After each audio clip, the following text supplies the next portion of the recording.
మూడున ఈ అగ్రిమెంట్ ని బ్రేక్ చేసుకున్నాం. ఇంతకీ అగ్రిమెంట్ ఏం చెప్తోంది? అంతకంటే ముందు ఇప్పుడు పాకిస్తాన్ ఏం అడుగుతోందనంటే, మాకు నీళ్లు లేవు, మాకు వ్యవసాయం ఆధారితంగా ఉన్నటువంటి ఆ సింధు జలాలు పూర్తిగా ఆపివేయడంతో వ్యవసాయం ఆగిపోయింది, ఇండస్ట్రీస్ ఆగిపోయాయి. పంజాబ్ ప్రావిన్స్లోని సింధు ప్రావిన్స్లోని ఏ ఒక్క చోట కూడా ఇండస్ట్రీస్ రన్ అవ్వడం లేదు. అగ్రికల్చర్ పూర్తిగా స్మాష్ అయిపోయింది. 80% పైగా అక్కడ నీటి వనరులు మొత్తం కూడా అడుగంటుకుపోయాయి. ఇసుక దిమ్మలే కనబడుతున్నాయి, ఇసుక మేటలు బారింది. అక్కడ ఎటు చూసినా కూడా అంతా ఒక కంప్లీట్ డ్రై అయిపోయింది. మాకు నీళ్లు కావాలని చెప్పి మళ్ళీ కోరుతోందట. నీటిని విడుదల చేయాలని పాక్ విదేశాంగ శాఖ రిక్వెస్ట్ చేస్తోంది. సో సింధు జలాల ఒప్పందాన్ని మళ్ళీ అమలు చేయాలని విజ్ఞప్తి చేస్తోంది. మరోవైపు సింధు జలాలపైన భారత్పై ఒకడేమో బిలావల్ భుట్టో అనేటువంటి పిచ్చి కుక్కేమో పిచ్చిగా అరుస్తూ ఉన్నాడు. అటు ఆర్మీ చీఫ్ మునీర్, మాజీ మంత్రి బిలావల్ భుట్టోనేమో పిచ్చి కుక్కల్లాగా వెర్రి కుక్కల్లాగా అరుస్తూ ఉన్నాయి. కానీ అక్కడ విదేశాంగ శాఖ ఇషాక్ దార్, విదేశాంగ మంత్రిత్వ శాఖకు సంబంధించిన మంత్రి ఇషాక్ దార్ రిక్వెస్ట్ చేస్తున్నాడు భారత్ దగ్గర. సో అసలు ఏంటి అగ్రిమెంట్ అంటే కనుక 1960లో వరల్డ్ బ్యాంక్ మధ్యవర్తిత్వం వహించి ఇండస్ వాటర్ ట్రిటీ అనే దాన్ని ఒకదాన్ని సైన్ చేసింది ఇండియా. అది ఇండియా అండ్ పాకిస్తాన్ మధ్యలో ఆ వాటర్ షేరింగ్ అగ్రిమెంట్ అది. సో దాంట్లో అకార్డింగ్ టు దిస్ అగ్రిమెంట్ 6 రివర్లు, 6 ఉపనదులు కలిస్తే ఇండస్ రివర్ అనేది స్టార్ట్ అవుతుంది. దాంట్లో రవి, బియాస్ అండ్ సట్లెజ్ ఈ 3 నదులు కూడా భారతదేశానికి సంబంధించి వినియోగించుకోవచ్చు. అన్డౌటెడ్లీ ఎటువంటి రిస్ట్రిక్షన్స్ లేకుండా, ఎటువంటి షరతులు లేకుండా కంప్లీట్గా ఈ 3 నదుల పైన పెత్తనం భారతదేశాందే. ఈ 3 నదుల యొక్క నీళ్ళని ఉపయోగించుకునేటువంటి హక్కు భారతదేశానికి ఉంటుంది. ఇక అటు ఇండస్, జీలం అండ్ చినాబ్ ఈ 3 నదులు కూడా పాకిస్తాన్ ప్రైమరీ యూజేజ్ కోసం వాళ్ళు వాడుకోవాలి.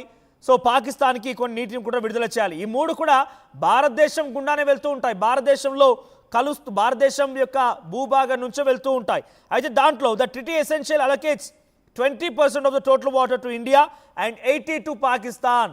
సో యాజ్ పర్ ఈ ట్రిటీ ఏం చెప్తుందట అంటే, ఈ 2 దేశాలకు సంబంధించి ఈ 6 ఉపనదులని ఈ రకంగా విభజించిన తర్వాత భారతదేశ ప్రభుత్వం అంతటి స్థాయిలో వీటిని వినియోగించుకోలేకపోయింది, అంతటి స్థాయిలో వీటి యొక్క సద్వినియోగం చేసుకోలేకపోయింది. కేవలం 20% మాత్రమే ఈ నీటి యొక్క వాటాల నుంచి, ఈ యొక్క అగ్రిమెంట్ నుంచి మనం ఉపయోగించుకోగలిగాం. ఆ నీటి వాటాలు మాత్రమే మనం చూడగలిగాం. 80% దీని ద్వారా లబ్ధి పొందింది ఎవడయ్యా అంటే ఆ పిచ్చి కుక్క పాకిస్తానీయుడే. వాడు తాగినీటి కోసం వాడేవాడు, వ్యవసాయ ఆధారితం కోసం వాడేవాడు, ఇండస్ట్రియల్ యూసేజ్ కోసం వాడుతూ ఉండేవాడు.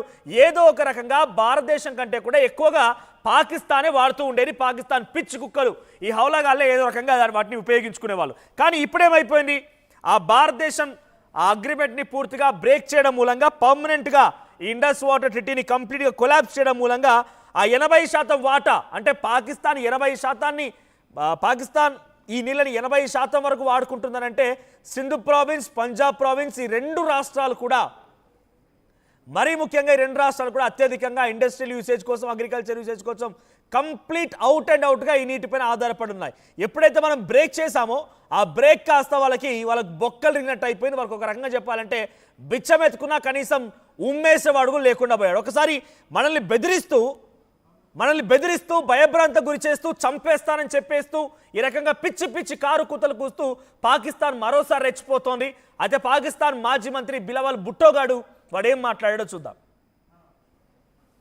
हम इस जिद्दोजहद में मुझे आपकी जरूरत है.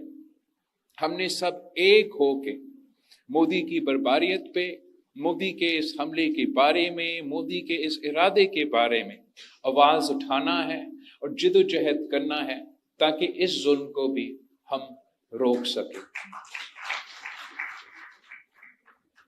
मैं जानता हूं कि आप में इतना ताकत है, इस मुल्क के अवाम में इतना ताकत है कि जंग की सूरत हो तो जंग में भी हम इनका मुकाबला कर सकते हैं और जो आपके 6 के 6 दरिया है वो वापस हासिल भी कर सकते हैं. और अगर ये हमें मजबूर करते हैं, पाकिस्तान ने ये जंग नहीं छेड़ा था. हम हमेशा अमन के बारे में बात करते हैं. जहां दुनिया भर में पाकिस्तान के सफीर पहुंचे, नुमाइंदे पहुंचे, हमने अमन की बात की, भारत ने जंग की बात की. लेकिन अगर जंग छेड़ा गया है तो हम शाह अब्दुल लतीफ बिठाई की धरती से मोदी सरकार को बताना चाहेंगे कि हम पीछे नहीं हटते, हम झुकते ही नहीं हैं. तो अगर आप सिंधु की तरफ इस किस्म की हमला के बारे में सोचेंगे तो फिर पाकिस्तान के हर सूबे के अवाम आपका मुकाबला करने के लिए तैयार है और ये ऐसे जंग है जो आप जरूर हारेंगे। आपका बहुत बहुत शुक्रिया।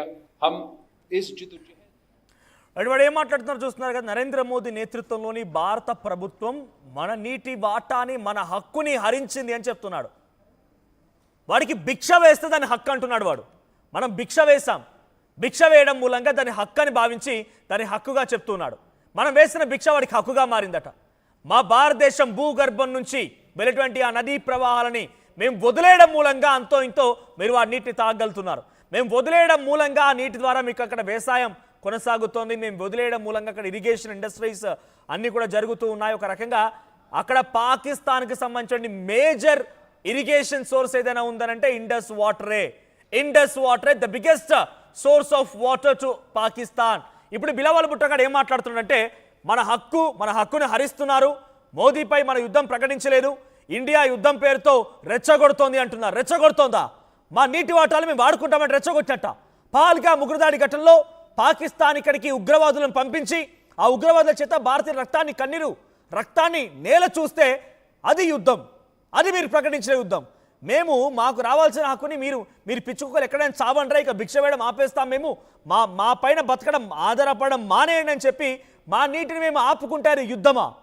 ఈ బిలావల్ భుట్టో గాడు నాలిక చీరేయాల్సినటువంటి పరిస్థితి అప్పుడే ఉండేది. కానీ దాక్కున్నారు వీళ్ళంతా, గోలోగోలి దాక్కున్నారు. So I continue again. So మళ్ళీ నేను కంటిన్యూ చేస్తాను. ఇండస్ వాటర్ ట్రీటీ అంటే ఏంటి అని ఇందాక మనం చూసాం. సో ఇండస్ వాటర్ ట్రీటీ పైన అంటే పాకిస్తాన్ ఏ రకంగా ఆధారపడిందనంటే మేజర్ ఇన్ఫ్రాస్ట్రక్చర్ మొత్తం కూడా ఈ ట్రీటీ పైన ఆధారపడి ఉంది.